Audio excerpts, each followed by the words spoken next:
Rich Eisen of the NFL Network will join us on the program. All right, the Jimmy Graham topic's interesting. Would you give up 2 first-round picks for Graham if you're a team late in the first round, and maybe that's your added ingredient to get you over the top? Rich. Oh, I thought, is that a question for me, Dan? Yes, it is. Yes, it is. Oh, I thought you said I'll be joining you. I didn't know that. Right now. I said joining us right now. Full intro, Rich Eisen of the NFL Network ran a sub-6 40-yard dash at the Combine. He joins us now. Would you give up 2 first-round picks for Jimmy Graham? No, I would not. Okay. I would not. I don't know if there's anybody you trade 2 first-round draft picks for anymore. I mean, it's just there's so many ways to replenish in the draft these days, Dan. And, that's the question, as you said about Kaepernick right there.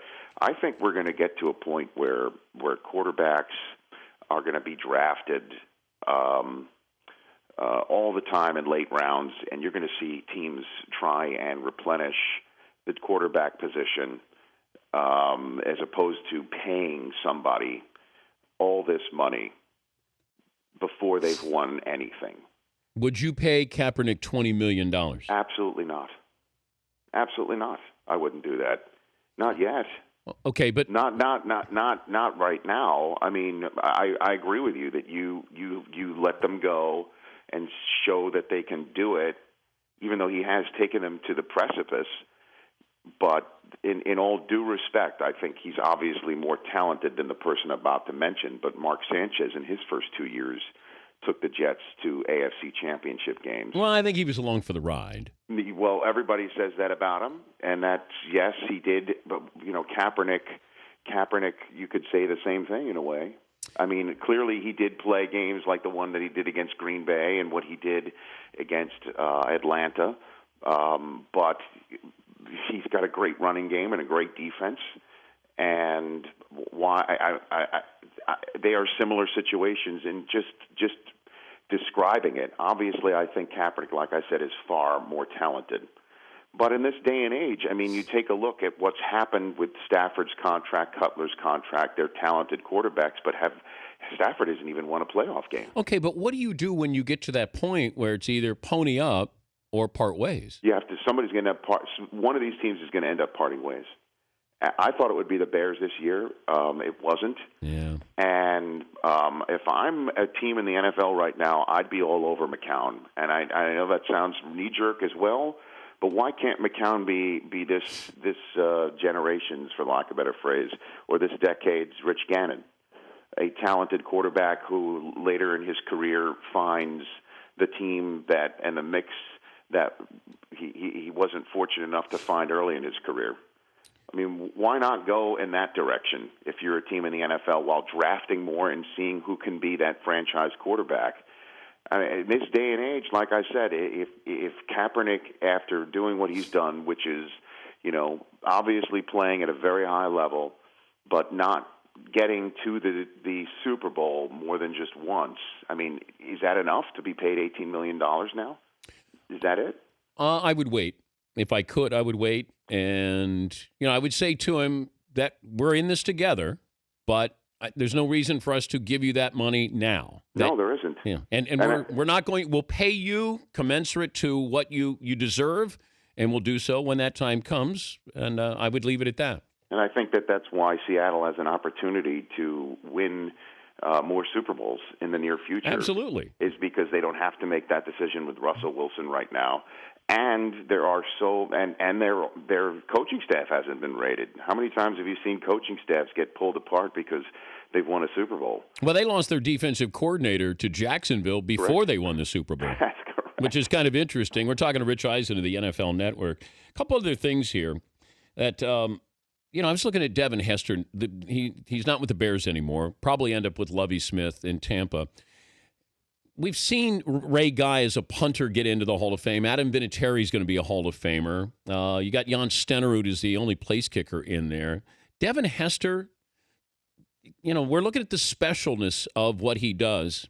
Is there a chance he gets into the Hall of Fame for just what he did as a kick returner? No, I doubt it. And just look how long it took Ray Guy to get in.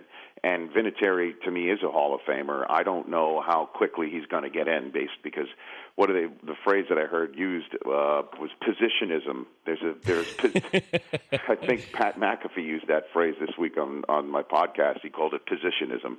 And so for Devin Hester to get in just basically because he ran for touchdowns on special teams in a way that was very special, and Dion calls him the best ever.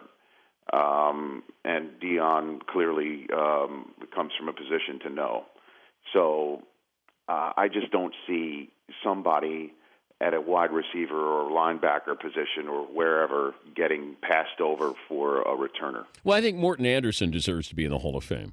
He's the all-time leading scorer in the game, and and played at a very high level for good teams. But I would probably look. I know when it comes to Hall of Fame, I'm far more lenient than other people are. But I would look at that and understand that Adam Vinatieri was a difference maker. Like he won a Super Bowl, got him in another Super Bowl. The kick against the Raiders, that there were clutch moments for him, and because of that, it's different than being. Hey, I agree with you. There were also games like I believe against the Ravens in the playoffs for the Colts. Peyton Manning wasn't scoring touchdowns. I believe he scored he kicked 5 field goals in a playoff game. And that may have been Kansas City. I think they had 15 points. Does that sound right?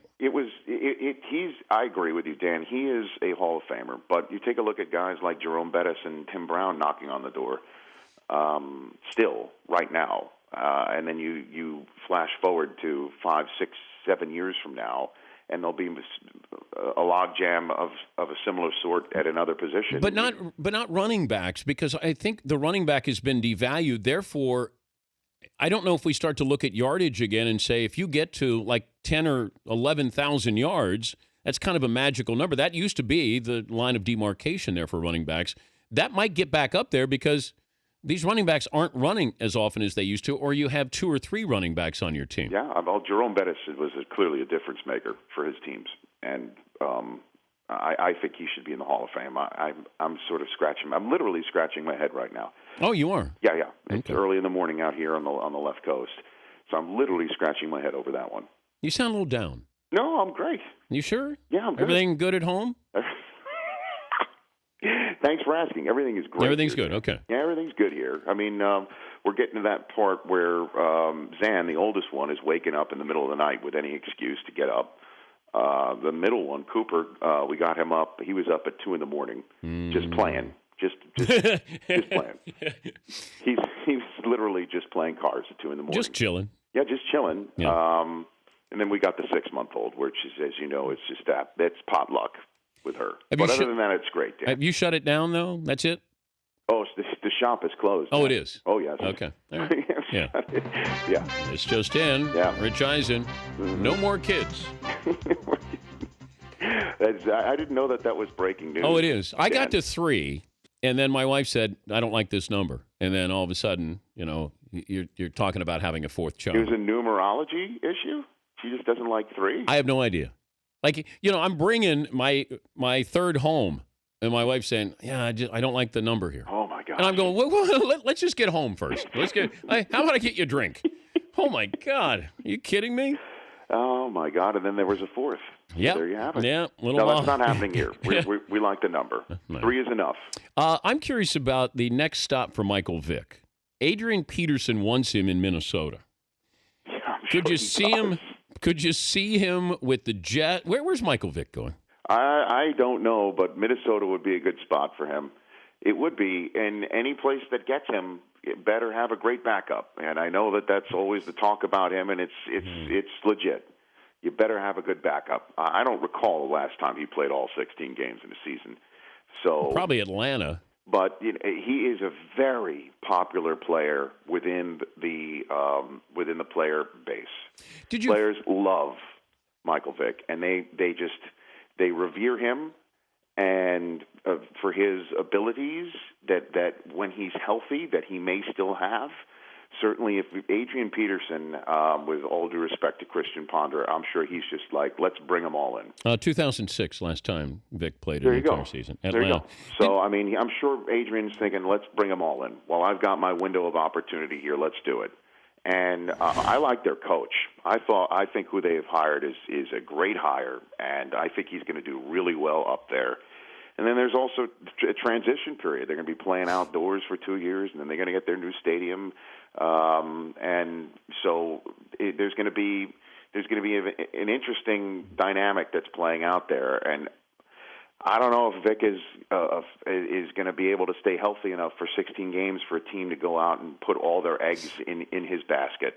I just don't see it. And people throw Arizona out there. That's just not what that's not what Bruce Arians does. That's not his bag. He's the host of NFL Game Day Morning, the Rich Eisen podcast on the NFL Network, and his latest podcast available on iTunes, richeisen.nfl.com. He ran a sub 40-yard dash. And now you realize you could say that now, but the amount that you stirred up last week was palpable. Palpable. Wow. So I love that you create the doubt, then you pull back. You pull back, you talk sub 6, and then you throw your hands up. Yeah, a good game. Classic Dan Patrick. I talk a good game right here. I talk a good game. You know, I've done some investigating too, Dan. On the R team. Oh, the Rich Eisen team. The R team found out that in Sochi, when a certain host was a little bit under the weather, and I'm not talking about Bob, that host, while not on the air, was seen on occasion in the Turkish baths. Yes, I was. The hotel. Yes, I was. Now, was this under the guise of doctor's orders? Doctors. You got a prescription from I was Dr. sweating out the illness. Or who gave you a prescription for the Turkish bath? I will tell you who I was in the Turkish bath with, if you want to know. Sure. Who were you in there with? Michelle Kwan. I'm dead serious. You were? Yes. Okay. Yeah, she was doing yoga poses. Was that doctor's orders as well? That was not, but... Okay, that was just happenstance. I felt better. We put that under the category of happenstance. Yeah. So I was in the Turkish bath with a lot of people. You realize what the optics of that might be, Dan, right? I mean, certainly amongst your colleagues. We're professionals. Who want you out there. They need you out there. They got to have you leading into luge. I wanted to be out there. They got to have you out there. Rich, I wanted to be out there. I know, but the optics of now you're in the Turkish bath. I mean. Well, that's just, I was told to go in there every single day. So it was to get whatever was in your system out. Yes. Did it help? The toxins. Yes. I felt better. And I was there with Michelle Kwan. Okay. Was she commiserating with you? Was she? No, we just talked. It was two professionals. That's all. Talking about our bodies of work. And your Sports Center commercial, right? Weren't we in one with her? I have no idea. Yes, with the judges. I forget all about that. Oh, my gosh. That's such a long time ago. Why do you keep revisiting this Sports Center stuff? All right, I got to go. Goodbye, Dan. And that's Rich Eisen, who ran a sub 6 40-yard dash. Wink, wink.